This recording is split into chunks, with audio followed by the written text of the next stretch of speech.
Please note that this video was created for the orientation of graduate and professional students due to start at Queen's University in September 2020. Should you be watching these videos at a later stage, some of the information may have changed. You should follow the relevant links and confirm these details on the websites mentioned and/or contact the relevant people giving the videos. Hi everyone, my name's Amanda. I'm so happy to be here today and talk a little bit about my Queen's experience, my work experience, and how that whole transition happened. I had the pleasure of also participating in last year's SGPS Know Your Services session, even though it was very different. So I know that a lot has changed with our crisis and how we communicate and how we connect. But I will try my best to keep this virtual encounter as close to as I would be doing it in person as possible. So that means not following a script and occasionally stumbling upon my words. So I came here to Canada in 2017. I'm originally from Brazil, and I came here to do a master's in history at Queen's. I graduated in 2019 in the spring of last year, and I'm now the manager of community engagement for the Boys and Girls Club of Kingston and area. So it seems crazy that so much has happened in such little time, and I do credit Queen's for helping me to advance and have such success, which and success is subjective. Everyone views it differently, but to me, my success is being able to now do something I'm passionate about, and work in a field and an area of expertise that I'm interested in and that I can best put my strengths to. So if I think back to orientation week, all the way in 2017, I remember it was a lot. Queen's has so many resources and so many support services that at times it can feel overwhelming. I remember trying to keep up with all of my academic load, and at the same time partaking in the workshops and the conferences and the fairs, and it often does feel very overwhelming.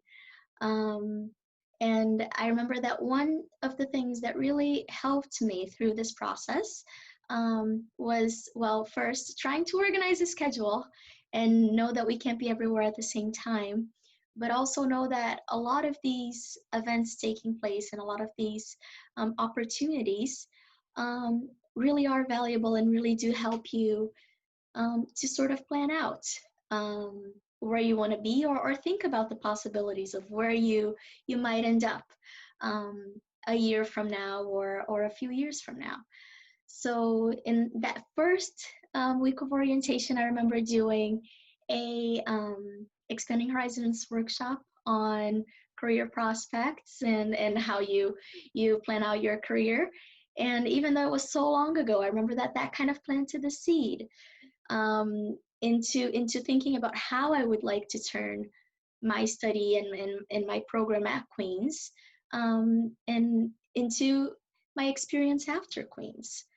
And one of the big things that really helped me was first accessing all of the resources, trying to organize my time a little bit to access those resources, whether that was career services counseling, whether that was trying to get some social interaction at the International Center quick, or also accessing student academic support services, especially when I was planning out my thesis and the timeline of my thesis, and it seemed very unwieldy and unmanageable, and I needed a second pair of eyes to look over my schedule and help me figure things out.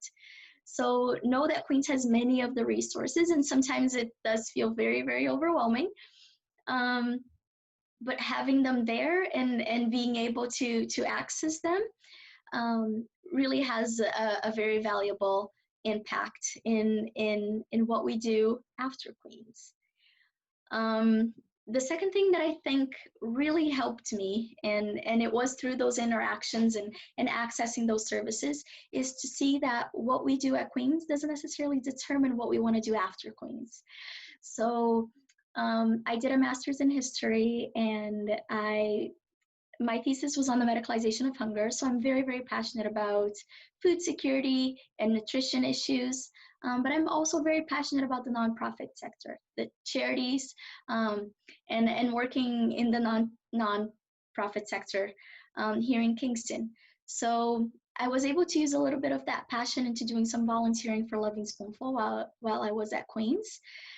But after Queens, as I was looking and it depends on the opportunities that are available at the time that we graduate. There were no, readily available job postings on food security as I wished I could work with. But I ended up getting a community engagement and outreach position through networking. So not through the traditional application and cover letter submission.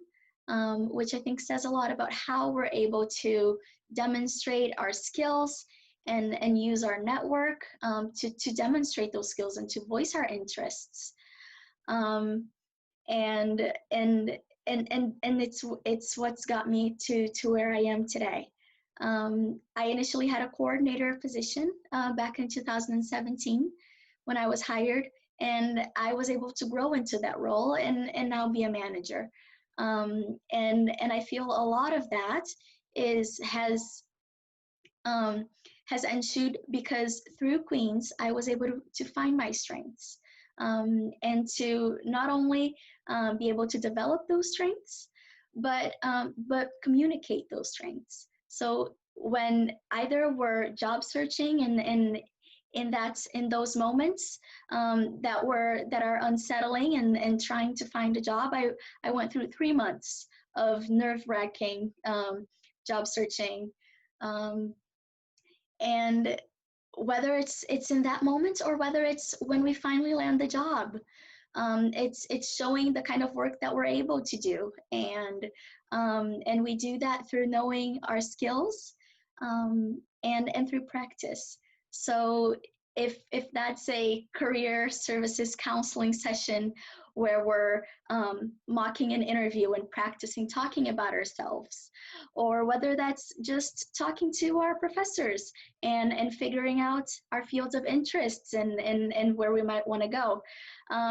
Queens has so many resources and so many experts too, that if we're willing to look and to throw ourselves out there, it can land us where we want to be, and that's changing. We never know where we want to exactly be a year from now, but it's about developing ourselves every day, finding our strengths, finding our skills, knowing how to communicate those skills, and just figuring out that as we go, right? So I do community engagement. I love to connect. It's part of who I am. If any of you have any questions about the work that I do or about my journey, I know that the time that I had here today was a little bit restricted and limited because so many people have so many worthwhile experiences to share. Please do get in touch and send me an email at amanda@bgckingston.ca, and I would be happy to continue this conversation and answer any questions through there. I hope everyone stays safe and stays healthy, and it's such a difficult time, but we'll get through this, everyone, together.